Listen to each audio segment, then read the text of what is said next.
Welcome back, everyone. So in the last couple videos, we learned about two-way ANOVAs, what they're used for, and how to run two-way ANOVAs in JUMP.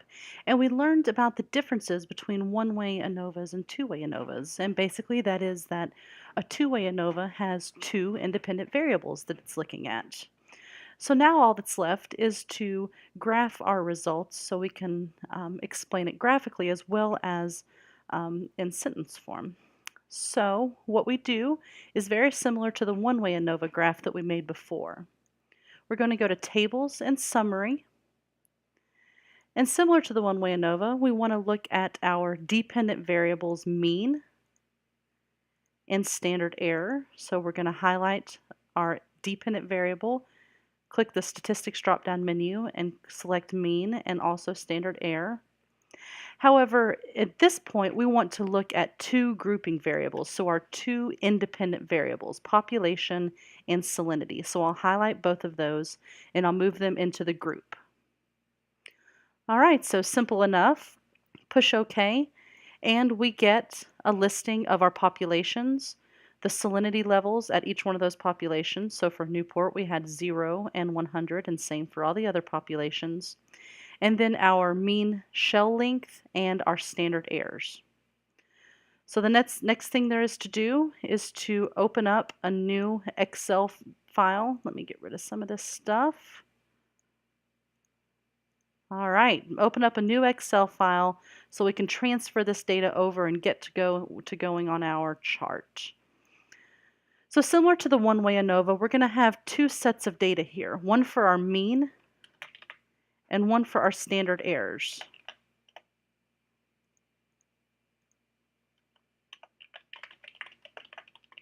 All right, first thing we want to do is list out all the levels of our first independent variable. So we'll use our population. So we have the Newport population as one level, the Petersburg population as the second level, Portland as a third level, and Tillamook as the fourth level of that independent variable.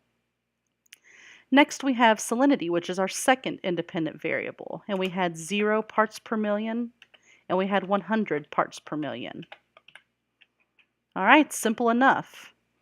Now we go back to our table summary, and we want to be really careful with a two-way ANOVA that the data we're selecting goes in the appropriate cell. So for example, we want to make sure that this mean of 7.55 is the mean for the Newport population at 0 salinity. So we'll copy that and we'll paste it in.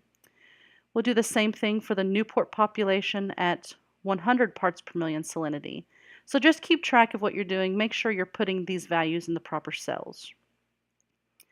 So while I'm going through and doing this, I wanted to talk to you a bit more about the results that we got from our two-way ANOVA. If you'll remember, and actually let me just go back to that really quickly. If you remember down here under our effects tests, we're most interested in this interactive statement. This is what we designed our question to look at, was does the effect of salinity on shell size differ based on the population? We also looked at these other two main effects. So for the population main effect, it's saying, does shell size vary among populations? And for salinity, it's saying, does shell size differ based on freshwater or saltwater? But this is what we're really interested in, the interactive effect. And since we saw that there was an interactive effect, in other words, our p-value is less than 0.05, this is the one we interpret. We can't feel comfortable interpreting the main effects of population and salinity separately because we know that there's some sort of interaction between the two. So for example, if we had just wanted to know whether shell size differs among populations, we would have designed a one-way test, a one-way analysis of variance. But because we wanted to know if the effect of salinity on shell size differs among populations, we developed a two-way design. So that's just a little offshoot, a little tangent that I had to go on, but I just wanted to make sure that was very clear to you in the previous video. We design a two-way experiment because that's what we're interested in looking at, the interaction. So those are the data that the results that we interpret for our papers or our presentations we do. All right, so I have my means pasted into my data table. I want to just copy this and move it down to my standard errors, and I'm going to delete out all of these values because those are the means and I'm interested in standard error. And I'll do the same thing here. I'll just copy and paste all the appropriate standard errors and put them in their appropriate cells.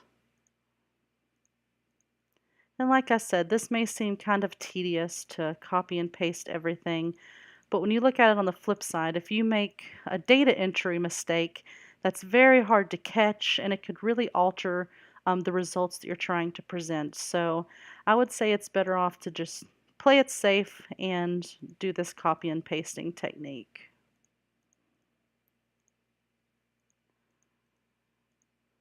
All right, almost done. Hopefully I didn't make any mistakes while I was talking. I don't think I did. All right, so we have our means and our standard errors in this Excel file. What do we do next? Well, similar to what we did with the one-way ANOVA, we're going to highlight this entire group of data that includes all the populations, the 2 salinity levels, and all of the means. We're going to go to Charts, Column, and Clustered Column, just as we did before. All right, so we have a pretty nice looking figure. We have our salinity levels, so freshwater is blue and saltwater is red. We have our populations along the bottom, and we have our shell size along the y-axis. But what are we missing? Well, of course, we're missing axis titles, right? I don't know what Newport is compared to Petersburg unless I have a title. So I'm going to put in population. And I showed you in the video on graphing one-way ANOVAs how to format your chart, increasing the size of the text, the font, making it look a little better. But I'm not going to go through that again since you can go back and watch that video just to save a little time. So my y-axis, what is that? Well, as I said, that is shell length. And we always want to put units, so centimeters. And then I have my salinity 0 parts per million, 100 parts per million in my legend. So the next thing I need to do with this is to add my standard error bars.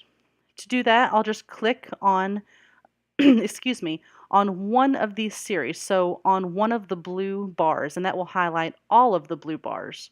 Now if I do that with a red, it'll highlight all of the red bars. And we have to add standard error bars separately when we have a two-way ANOVA. So I'm going to highlight the blue bars, and I'm going to go to Error Bars and Error Bar Options. And again, I'm going to choose to do a custom value.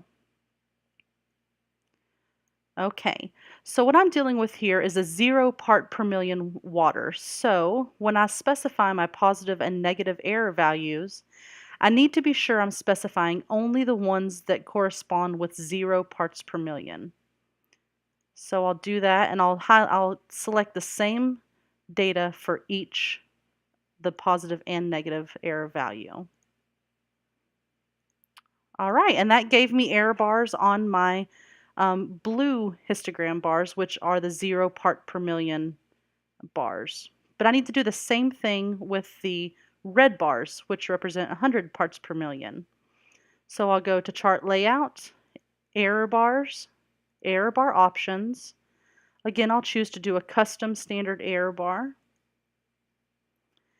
And don't forget, you're going to have the same positive and negative error values. So you clicked on this little cell to the right, and I'm going to go down here to the 100 parts per million row, and I'm going to select all of these standard errors, all 4. And I'll do the same thing for the negative error values. Oops, and see, I messed up here. I selected 2 rows. I selected B29 and B30 through E29 and E30. I don't want to do that. So if I make that kind of mistake, I can just go up to this window, delete that, and I could reselect the data. All right, and that gives me my error bars for the data for the 100 parts per billion. And what we can see here when we look at these standard error bars are a way of roughly telling if means are different from one another. So for example, if we look at the Newport data, we see that these error bars, these two error bars overlap. And that tells us that the mean shell length at the Newport population did not differ between the two salinity levels. But if we go over here to Tillamook, and in fact at Portland or Petersburg, we actually see that these error bars do not overlap. And what's that saying is the shell size at this Tillamook population differed based on whether the shells were grown in freshwater or saltwater. So I hope that helps you understand how to graph two-way ANOVAs. If you have any questions or if you're using a different version of Excel, please feel free to ask your HSTA advisor or your instructor. After this, we're going to be moving on to the exciting world of regression and correlation, so stay tuned. Thanks.